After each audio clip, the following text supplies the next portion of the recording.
Rocky, seperti Anda perkirakan juga bahwa ini memang kasus antara Kejaksaan Agung dengan Kapolri ini diselesaikan secara adat begitu ya, karena sudah bertemu di istana dan kemudian ada foto bareng gitu dengan Menko Polhukam, bahkan juga dengan Panglima TNI juga ada foto barengnya ini ya.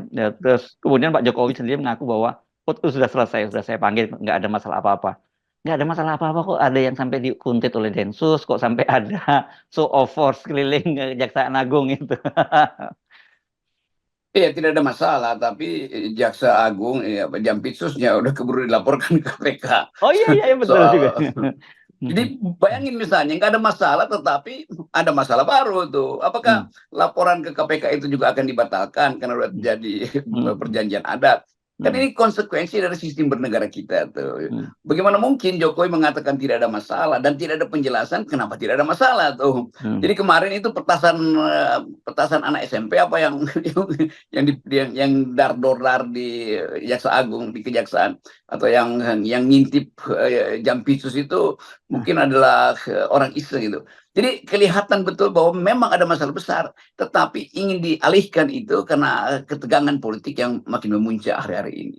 Ya, Tapi ya. kita tertagi bahwa apa masalahnya tuh. Majalah Tempo pasti bongkar ada masalah di situ tuh. Udah keburu diedarkan majalah Temponya tuh. Nah, sekali lagi keterangan-keterangan yang diberikan oleh Pak Jokowi justru menandakan bahwa dia memang nggak bisa menyelesaikan masalah. Karena itu dianggap memang nggak ada masalah.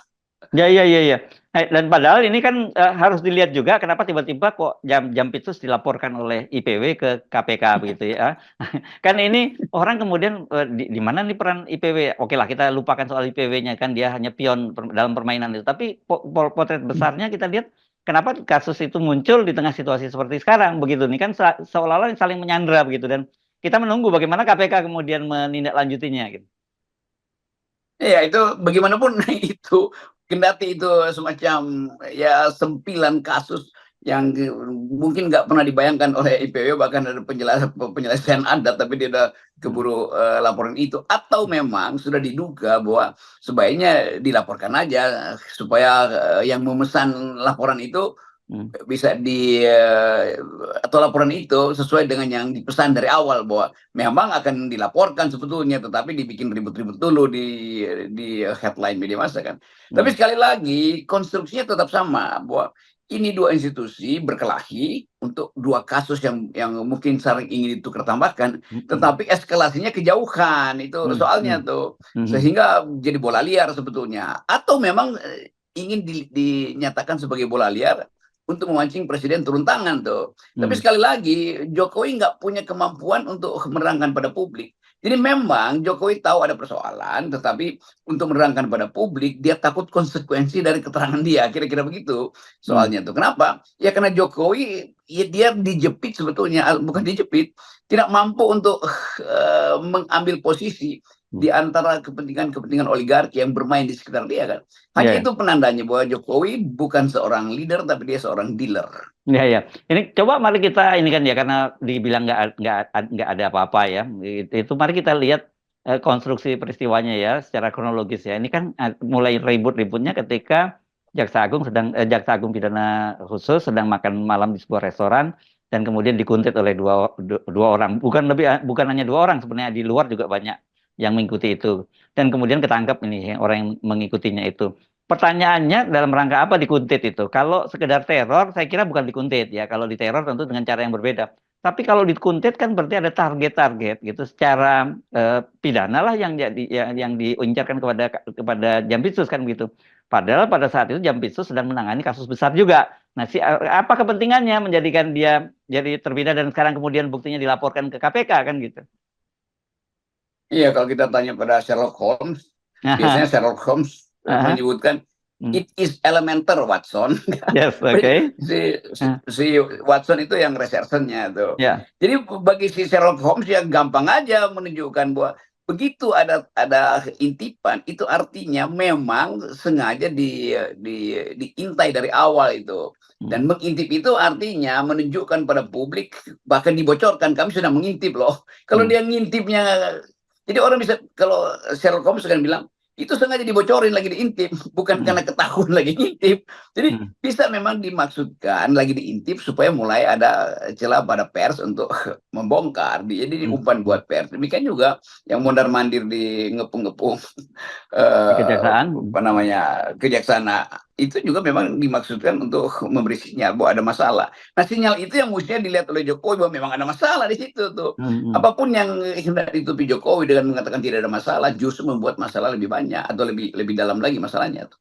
Dan ini nggak akan berhenti, tetap aja akan ada imbasnya pada kalangan kejaksaan yang udah mulai terjadi mutasi sana mutasi sini. Itu berarti ada upaya untuk case close itu, untuk menutupi kasus. Ya, dan mudah sebenarnya Bung Rocky ya, kita tinggal bikin inventarisasi saja, daftar inventaris apa saja kasus besar yang sekarang ditangani oleh Kejaksaan Agung. Itu kan kemudian kalau tiba-tiba kasus itu lama menguap, lama tidak ada follow up-nya atau lama-lama menguap, ya berarti memang itu sebenarnya jadi target kan begitu.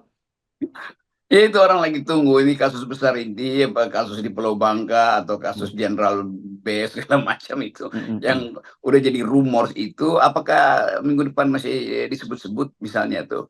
Mungkin sekali memang nggak akan ada lagi itu penyebutan itu, karena itu hanya bisa disebut kalau Jaksa Agung itu menerangkan bahwa memang kami sedang menyidik kasus yang besar, atau sebaliknya kepolisian mengatakan ya kami juga sedang mengintai sesuatu yang mungkin terkait dengan kasus besar itu. Tapi itu kan ditutup, nggak ada lagi kan, semua bocoran itu akhirnya dilenyapkan di headline. Tetapi tetap jurnalis investigasi ini gatal juga untuk mengetahui lebih dalam ini apa sebetulnya konstruksi kasusnya tuh. Ya, dan perlu diinvestigasi mumpung investigasi belum dilarang. Ya. Saya kira akan ada itu, akan banyak jurnalis yang turun tangan dan kasus ini pasti akan dibuka lagi tuh. Ya, ya. Saya kira dan ini yang paling penting juga ya Bung Rocky, kita mesti lihat setting peristiwanya. Setting peristiwanya ini kan terjadi di akhir-akhir masa jabatan Pak Jokowi.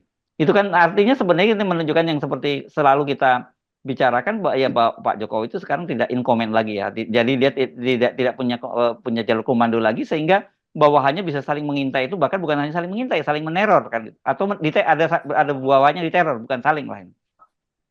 Ya ini kesimpulan yang bagus nih, bahwa inkapasitas Jokowi menyebabkan institusi di bawah kendali dia itu mulai saling mengintai. Kan nggak ada lagi penghormatan pada Jokowi kan, mestinya ya. dua institusi ini kasih penghormatan bahwa ini Pak Jokowi nanti terganggu, tapi justru dalam keadaan mereka sebetulnya kejaksaan dan kepolisian itu mulai merasa bahwa mulai terjadi genggaman yang berkurang tuh. Dan pada saat yang sama oligarki yang mengendalikan banyak bisnis yang ada hubungannya dengan kekuasaan itu juga mulai merasa terancam. Maka realignment mulai mengatur aliansi baru di antara geng-geng itu. Hanya itu penjelasannya tuh.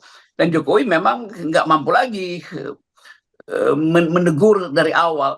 Kalau sinyalnya Jokowi tangkap dari awal, tentu Jokowi udah bisa kasih sinyal, diam dulu semua tuh, gue yang atasin nanti. Ini udah keburu pecah sebagai problem, dan masyarakat internasional me-watch itu sebagai masalah di Indonesia, masalah demokrasi, masalah ketidakstabilan politik, masalah gangguan keamanan, dan semua itu faktor yang negatif faktor buat investasi. Ya, dan kalau mereka menyatakan bahwa tidak ada masalah kok, justru di situ masalahnya. Itu jadi tidak ada masalah, artinya ada masalah yang dibuat tidak masalah kan.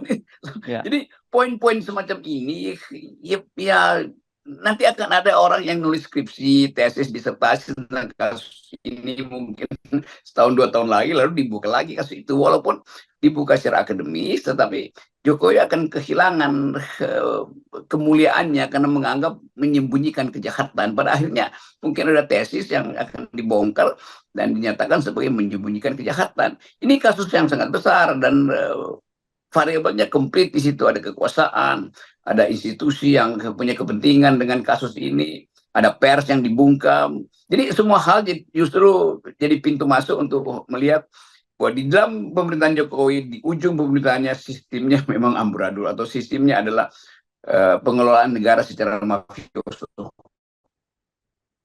Oke, Bung Rocky, saya kira nggak perlu nunggu 1 tahun 2 tahun. Saya kira begitu pemerintahan berganti, rezim berganti, dan kemudian yang berkuasa di kedua institusi ini juga berganti, Ya itu bocoran-bocoran akan banyak keluar. Ya itu pasti yang saya maksud. Bulan Oktober juga ini atau menjelang Oktober ini menagih kasus ini akan terlihat konstruksinya di dalam kabinet. Siapa yang jadi Kapolri, siapa yang jadi kejaksaan, siapa yang jadi Panglima POM atau segala macam tuh. Semua ini akan kita lihat di dalam rangka pembentukan kabinet oleh Pak Prabowo, dan Pak Prabowo pasti akan agak pusing untuk mendudukkan dengan baik kasus macam ini yang dia tahu pasti akan dibuka lagi di satu masa nanti itu.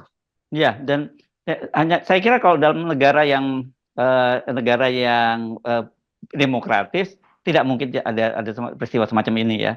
Jadi saya kira ini makin meneguhkan kita ya, memang kita ini sudah bukan pseudo demokrasi ya, bukan lagi negara demokrasi. Ya itu poinnya di situ tuh. Jadi demokrasi kita akhirnya memperlihatkan wataknya itu demokrasi yang hanya ada di dalam bentuk penandai. Itu ada institusi, ada kejaksaan, ada polisi, ada mahkamah konstitusi. Oh, seolah itu negara demokrasi. Tapi fungsi-fungsi dari sebuah negara demokrasi justru tidak dihadirkan di era Presiden Jokowi, dan mudah-mudahan di era Pak Prabowo ini bisa diselesaikan. Tapi itu juga beban baru tuh, dan konflik itu masih akan berlanjut karena sisa-sisa rejim Jokowi kan carry over masuk ke dalam kapasitas kabinet Pak Prabowo. Kan itu intinya kan, buzzer-buzzer Jokowi juga pasti akan bergerombol di sekitar kabinet Prabowo sebagai bawaan karakter mereka kan. Buzzer itu kan selama ada Jokowi di dalam kabinet melalui representasi Gibran juga akan berkumpul di sekitar Gibran. Ya, oke. Dan ini seru ya, saya kira kalau kemudian sekali lagi kalau dikatakan tidak ada apa-apa, justru itu tidak ada masalah, justru itulah ya jadi masalah sesungguhnya. Oke, kita nolkan semua, Bung Rocky ya. Yes. Ya.